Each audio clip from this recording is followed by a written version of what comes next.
Hi everyone, welcome back. Thanks for following the journey of my 1958 Flying 15. And you know what? I'm so excited for this episode.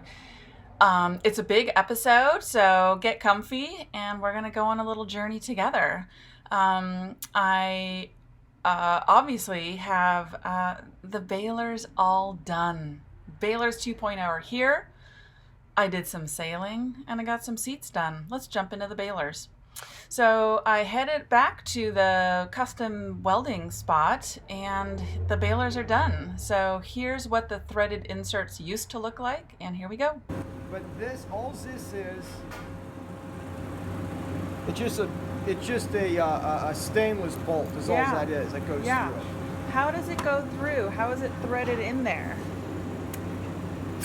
I chucked it on the lathe. It kind of stands proud here, but that's the weld on there. This side I was able to clean it up really nice. But what this is, if you look in there, it's a piece of 1/2-inch round solid brass. Okay. You know, I love this guy. He spent so much time figuring out how to make this great, and there we go. The balers are all done. Don't they look great? I'm going to replace it with a wooden handle and a brass through bolt, but it is perfect. They look like they are going to work perfectly. I'm so excited. Okay, let's switch gears. So most of you probably know that there are hardly any Flying 15s in North America. I'm not sure why. There's only a very select few of us. Flying 15s are mostly known in the UK and a big fleet in Australia. They have annual Flying 15 races and all of these things. Anyway, so that means that those of us on the West Coast have to rely on the internet to find information about Flying 15s, and that's where I met this Flying 15 builder. His name is Robert, and he found plans to build a Flying 15 from scratch. He built it entirely from a set of plans, which is so impressive. And turns out he moved from Hawaii to California, Southern California. There's another Flying 15 owner in Monterey. His name is Erickson, and he has a Flying 15, and he has been restoring his. So between the three of us, it looks like we are about to have the first California Flying 15 West Coast meetup, and I'm so excited. You know, it's funny because I'm driving over. I'm not entirely sure where I'm going. And, you know, they know what I look like. I have no idea what they look like. We decided to meet up here in Monterey Harbor. And I was just looking out for a Flying 15. And I was so excited. And then I found them. That's the first Flying 15 I've seen other than mine. And I was so excited. There's Robert. And there's Erickson. You know I have to. Oh, are we on video now? Wave! Hi! You guys! Oh boy, I'm such a fangirl sometimes. I embarrass myself. Anyway, these guys are great. We poured over Robert's build, and it's incredible. We spent a lot of time at the parking lot looking over pretty much all of the boat. We had so many questions about the rigging, why he made certain decisions. He talked about things he would have done differently, and it was just a joy. I had the best time. You know, I nerd out on some running rigging and standing rigging configurations, so I was pretty excited. Yeah. So I can't stress enough how important it is to see these boats and configurations in person. I learned a lot. We poured over the cockpit sole. We talked a lot about the spinnaker chute, a lot about how to run lines, how to raise the mast on your own.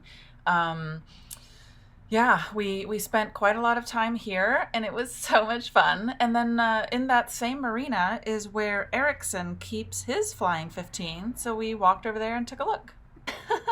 I mean, this is just the best day so far since I've had a Flying 15. Oh gosh, this is incredible. Also, the way that the mast is configured is very different than mine and different than the way that Roberts has his. And so we had, yeah, I had so many questions. So had a lot of questions about the trailer also.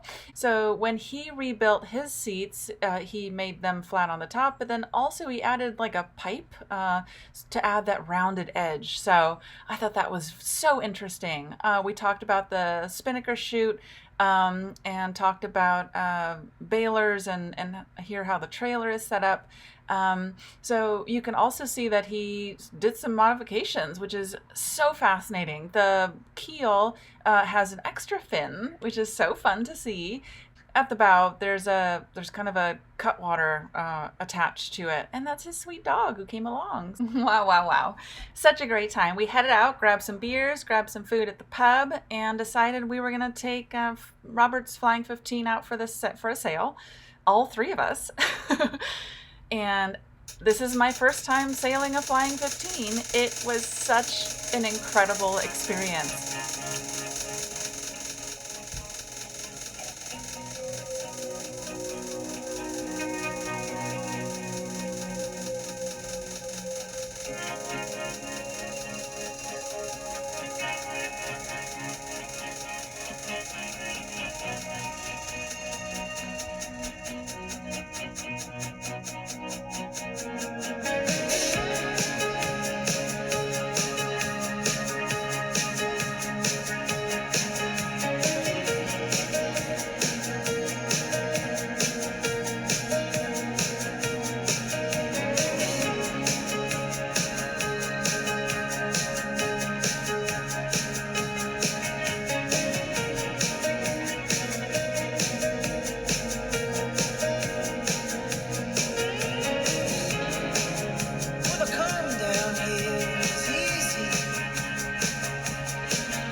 I had such a great time, and we ended up raising the spinnaker and sailing around for quite a while. I'd say probably almost 2 hours. And then we headed back to the yacht club and relaxed and talked about the sail.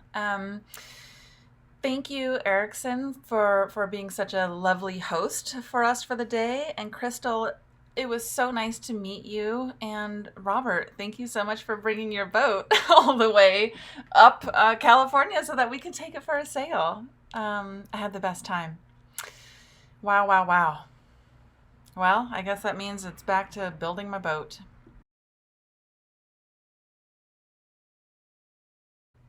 So the seats are a huge project in themselves. You remember that I installed those brace pieces at the forefront of the cockpit. This last piece I made, but it's not nailed or glued in, and I'll tell you why. One is I don't know what these two holes were for, and also I haven't cut the seat bars, those holes there, and I also want to do an inlay of brass here, right there, and I need to figure out where that should go, and it'll be really hard doing an inlay with this piece in the boat, so I'm gonna take that off and do it by hand. Okay, so the seat is essentially made up of three pieces. One is the bent plywood, and there's a crossbar, you see that there, and then there's a front trim piece. So this crossbar has to go through right there. So I cannot install the seat until I get obviously the plywood bent and order and shape that crossbar to support the weight of a person.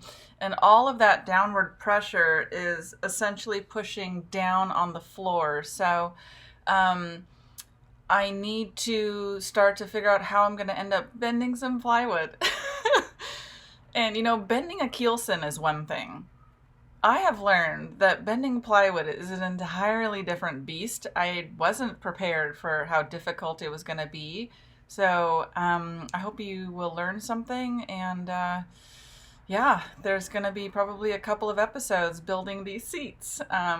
So, okay, here we go. I guess the first thing I need to do is build a jig to steam bend the seat. So here it is. So you'll recognize that subflooring. I've used it a couple of different areas. Anyway, it's very strong, and so I took the what is that thing called? A hole maker with the saw. A bit. Anyway, so you know, finding how to do these curves wasn't easy, and it took me honestly a couple of weeks to figure out how to even do a jig.